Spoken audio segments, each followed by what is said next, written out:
जो एग्जाम में क्वेश्चन आएगा छूटेगा नहीं मेरे प्यार से। तो आइए शुरू करते हैं। पहला पॉइंट क्या है मेरे प्यारे साथियों, ये बायोलॉजी है। बायोलॉजी का फर्स्ट चैप्टर है जैव प्रक्रम। यहाँ दिखाई दे रहा है जीव विज्ञान है, चैप्टर 1 है। चैप्टर 1 का पहला पॉइंट यानी देख लीजिए, यहाँ लिखा गया है इंपॉर्टेंट नोट्स, यानी इंपॉर्टेंट नोट्स है। पहला पॉइंट कह रहा है जैव प्रक्रम। जैव प्रक्रम क्या होता है, आइए मेरे प्यारे साथियों अच्छा से देखते हैं। वे सारी क्रियाएं जिनके द्वारा जीवों का अनुरक्षण होता है जैव प्रक्रम कहलाती है, जैसे पोषण, श्वसन तथा उत्सर्जन जैव प्रक्रम है। यानी मेरे प्यारे साथियों, आप लोग जानते होंगे कि जब हम सुबह उठते हैं, सुबह से लेकर यानी जब तक सोते नहीं है, सोते क्या 24 घंटा हम लोगों का कुछ ना कुछ अनुरक्षण होता है। अनुरक्षण क्या होता है? क्या हम लोग सांस कभी बंद रखते हैं? क्या सांस हम लोग रोक सकते हैं? नहीं मेरे प्यारे साथियों। क्या भोजन बिना हम लोग रख सकते हैं? नहीं, कुछ पल रहेंगे उसके बाद से भोजन तो करना पड़ेगा ना। और उत्सर्जन, जो हम लोग भोजन करते हैं तो भोजन करेंगे तो पचेगा तो कचरा अवशिष्ट पदार्थ बाहर निकलेगा कि नहीं निकलेगा, यानी इसी को हम लोग क्या कहते हैं? जैव प्रक्रम कहते हैं। तो मेरे प्यारे साथियों देख लीजिए ये कितना अच्छी ये है कि ये डाइट ली हुई है और ये जब खाएगी तभी तो इस जिम करेगी, तभी तो इसका ये सब चीज निकलेगा ना जी, तभी तो मतलब पावर में आएगी, समझ में आ गया ना जी। और देखिए ये सुबह सुबह लेना चाहिए, खाने के बाद भी लेना चाहिए, ठीक ना। ये सारा फ्रूट्स है और फ्रूट्स आप लोग देखबे कर रहे हैं कौन सा फ्रूट्स है, ठीक ना। तो जितना आप लोग फ्रूट्स लीजिएगा ना, ये दिमाग का भोजन है, समझ आ गया ना। दिमाग का भोजन है। दिमाग अगर अच्छा से रहेगा ना तभी तो कोई बात सुनिएगा तो वो हमेशा याद रहेगा। और भूलने का बीमारी भी एक अच्छा बात है। अगर ज्यादा से ज्यादा अगर कैप्चर कर लेते हैं, अगर कैप्चर कर लीजिएगा ना भूलिएगा तो भी दिक्कत है ना। चलिए हम लोग आगे बढ़ते हैं। अगला पॉइंट कह रहा है कि पोषण, यानी पोषण का मतलब होता है भोजन। पोषण का मतलब क्या होता है? भोजन होता है।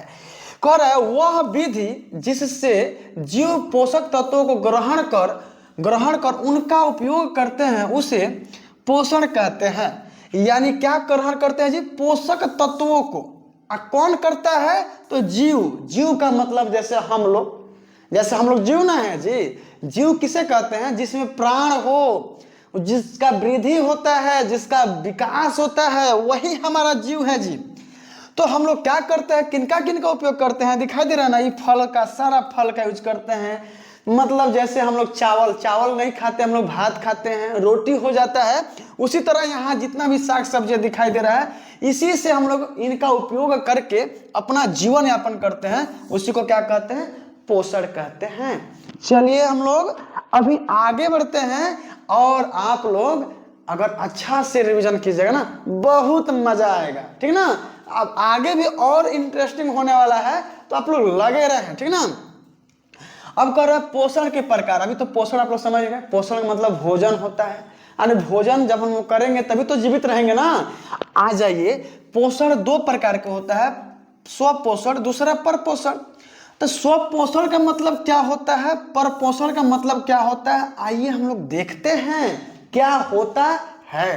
तो कह रहा है स्वपोषण का मतलब क्या होता है? ऐसा जीव जो भोजन के लिए अन्य जीवों पर निर्भर न रहकर स्वयं संश्लेषित करते हैं उसे स्वपोषी कहते हैं। यानी मेरे प्यारे साथियों, अगर हम लोग भोजन करेंगे तो दूसरे किसी पर आश्रित रहेंगे ना तो स्वपोषी नहीं हुआ। स्वपोषी का मतलब अपना भोजन स्वयं करते हैं। जैसे पेड़ पौधे जो हैं अपना भोजन स्वयं करते हैं। क्या पेड़ पौधा चल कर कहीं से भोजन करता है? नहीं, जहां है वहीं रहता है। सूर्य का प्रकाश जब उसके शरीर पर पड़ता है, पत्तियों पर पड़ता है, तो क्या करता है? भोजन करता है। कहीं जाने की जरूरत उसको नहीं पड़ता है। लेकिन हम लोगों को जाने की जरूरत पड़ता है। खेतों में गेहूं काटते हैं, धान काटते हैं, लाते हैं, रखते हैं, बहुत सारा तरह के प्रक्रम होता है। लेकिन जो स्वपोषण होता है वो अपना भोजन स्वयं करता है, वो दूसरे किसी पर आश्रित नहीं होता है। तो जैसे देख लीजिए यहाँ ये सूरज मामा है, इनका प्रकाश देख लीजिए पतिया पे पड़ रहा है ना जी।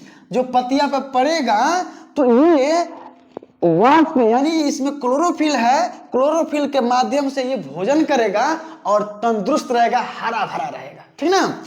और जानते हैं ये जैसे सूर्य का प्रकाश पड़ेगा तो यहाँ जलवाष्प होगा, और जैसे जलवाष्प होगा उसमें से निकलेगा ऑक्सीजन, और ऑक्सीजन जो निकलेगा वो हमारे शरीर के लिए, हमारे जीव जंतुओं के लिए बहुत ज्यादा फायदेमंद होता है। उसी को तुम लोग लेते हैं ना श्वास में, यानी श्वसन उसी से न करते हैं जी। और कितना खुशी की बात है कि पेड़ ये CO2 लेता है, दिखाई दे रहा है ना ऐसे, ये CO2 ले लेता है, यानी हम लोग जो कार्बन डाइऑक्साइड छोड़ते हैं वो क्या करता है, ले लेता है, और ऑक्सीजन हमारे लिए छोड़ देता है। तो फायदा दोनों लोगों का होता है, यानी पेड़ पौधों का भी होता है और हम लोगों का भी होता है, ठीक ना।